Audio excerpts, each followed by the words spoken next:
Welcome back to the Deep Dive. Today, we're putting on our musical thinking caps. We're taking a fast, but hopefully very thorough journey into the period that essentially wrote the rules for Western classical music, the Baroque era. We're tackling some pretty dense material today. We're looking at advanced music theory, syllabi, composer biographies, all of it. And our mission really is to pull out the essential foundational knowledge to give you the context to master this period almost instantly. Right. We're looking for the blueprints, the key technical characteristics and the composers who defined what this music had to sound like.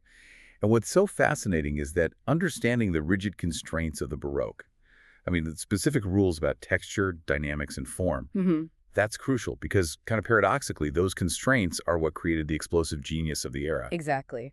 And we should anchor this deep dive to a specific timeline. When we talk about the Baroque period, we're generally focused on the years that span approximately 1600 to 1750. 1750, that's a big date. It's a huge date. It's famously cemented by the death of J.S. Bach, which is seen by many as effectively marking the end of the style's dominance. Okay, so let's jump right in. What is the single most important, the defining characteristic of the Baroque sound?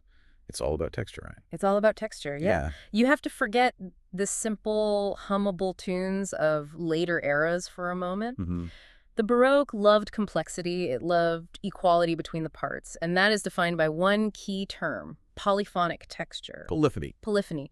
It's the concept where you have two or more separate melodic lines or voices that are interwoven to create the music. And the crucial thing here is that all of those parts are of equal importance.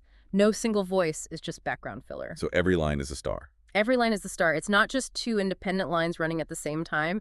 It's more like an incredibly rigorous, almost mathematical conversation. When we talk about polyphony in the Baroque, we're often really talking about the fugue. The fugue. Yes, where those melodic lines follow these intense, strict rules about how they can enter, how they relate to each other, how they overlap. The rigor is the point. Exactly, the rigor is the point. When you listen to Bach, you hear this incredible density. Now, compare that to what came next, the classical period. Think Mozart, Haydn. They shifted dramatically towards homophonic texture. Which is what exactly? That's where you have one dominant, clear melody supported by a simple accompaniment. A tune and some chords, basically. Baroque music, on the other hand, demanded your full attention on multiple threads at once. Now, that complexity didn't just exist on paper. It must have placed an enormous demand on the performer. Oh, huge. The sources are really clear on this. Baroque performance practice required a very high level of musical literacy. Composers just didn't write down every single detail. They fully expected the performers to actively participate in the creation. Well, for starters, the performers were absolutely expected to improvise sections. Often they'd improvise these complex, extended solo breaks called cadenzas. That's where the performer could really show off their technical skill. But wait, if they're improvising huge sections, how did the composer make sure the piece, stayed on track harmonically? If I'm the performer, how did Bach know I wouldn't just play something random and ruin his beautiful structure? That is where the brilliant system of figured bass comes in. It was like the composer's insurance policy and the performer's guide. Figured bass was essentially shorthand. It was an outline of the intended chord progression using symbols and numbers written right beneath the bass line. The performer, usually on harpsichord or organ, would just look at those numbers and instantly improvise the harmonies above that bass line. That's a massive efficiency hack. It is. It allowed composers to write music so much faster. They could rely on the skilled performer to fill in the color, while still maintaining the rigid structure of the harmony. It really fostered creativity within limits.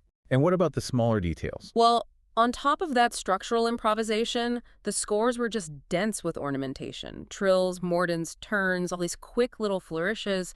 And it was a performer's responsibility to know how to execute them correctly and tastefully. So the score was a sketch? The score was a sketch, and the performance was the finished painting. That's a perfect way to put it. Okay, so the texture was all about complex weaving. What about the dynamics? The volume? This era is immediately recognizable by its use of terraced dynamics. And that's exactly what it sounds like. Dynamic changes that happen in clear, distinct steps or terraces. Performers created dynamic contrast by alternating between sections that were loud, or forte, and sections that were soft, piano. So you just jump straight from soft to loud or loud to soft. What you don't really hear in the Baroque are those gradual shifts, the smooth crescendos and diminuendos that became so important later on. Right, that's more of a Romantic era thing, and there's a very practical technological reason for this Baroque style. Much of the keyboard music, which was the harmonic engine for so many pieces, was written for the harpsichord. And the harpsichord, unlike a piano, it plucks the strings, right? It doesn't strike them. Precisely. And once the key is pressed and the string is plucked, you get a fixed volume. Yeah. You simply can't lean into a note to make it gradually louder. So they couldn't do it. They couldn't. But that mechanical limitation didn't stop them. It actually defined their art. Composers just embraced it, turning it into this powerful, dramatic feature. They'd write a big, soft section followed immediately by a big, loud one. It creates this amazing juxtaposition. That's a fantastic insight. It wasn't a flaw in the technology. It was a deliberate stylistic choice born from that reality. Yes.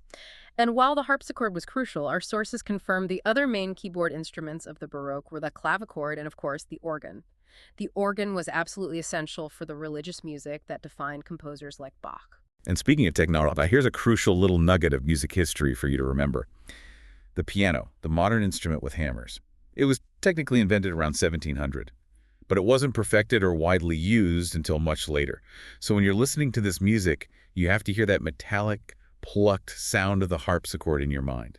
Not the warm, sustained sound of a modern grand piano.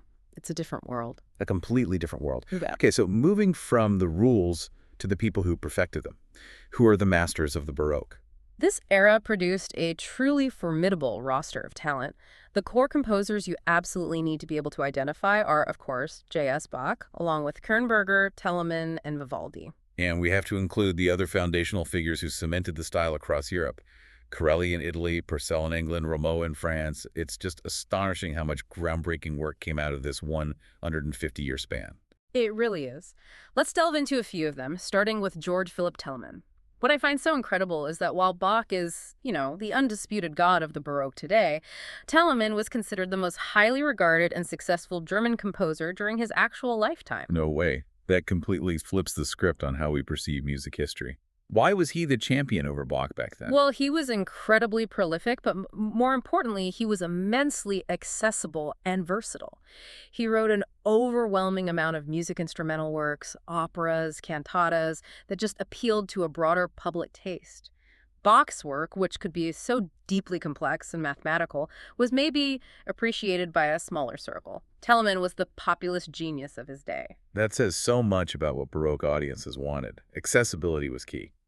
Okay, then we have Antonio Vivaldi, the Italian priest and celebrated violinist. Vivaldi is, of course, instantly recognized for masterpieces like The Four Seasons, but his personal life was, well, its own Baroque drama. He earned a ton of money in his career, but, according to the sources, lived an incredibly extravagant lifestyle. And it ultimately led him to die poor in 1741. He was a Baroque celebrity whose fame traveled widely, but his finances, not so much. The rock star of the red cassock. I love it.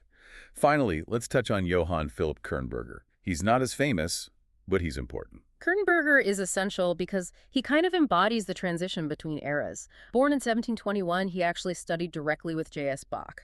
And his biggest legacy wasn't just his music, but his work as a major theorist. His writings helps bridge the height of Baroque complexity with the emerging, simpler logic of the classical style.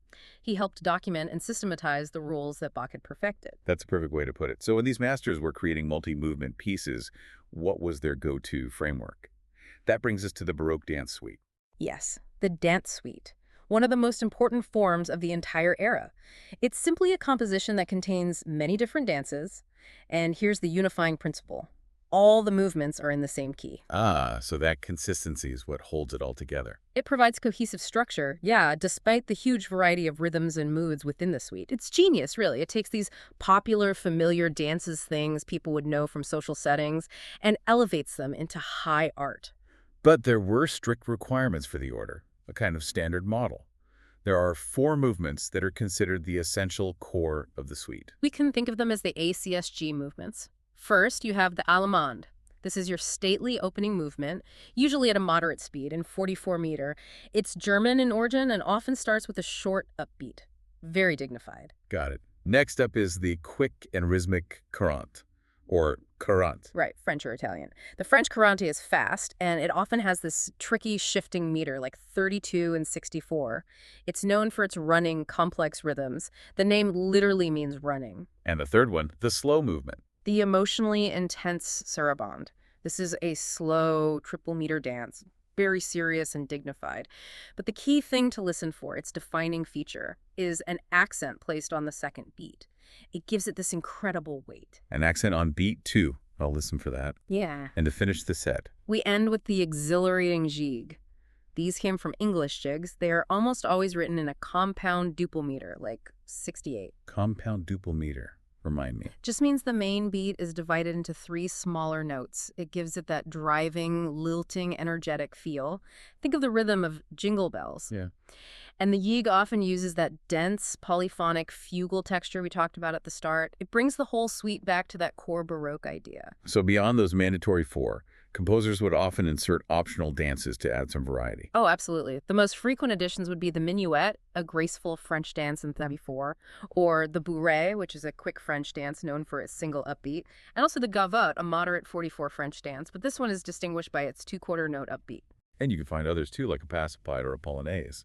The main takeaway seems to be that the Baroque composer had this fixed palette of forms, all unified by the same key, but they had tremendous freedom inside that structure. Exactly. Freedom within very strict rules. So let's recap. We've mapped the whole Baroque landscape. Remember the borders, 1600 to 1750.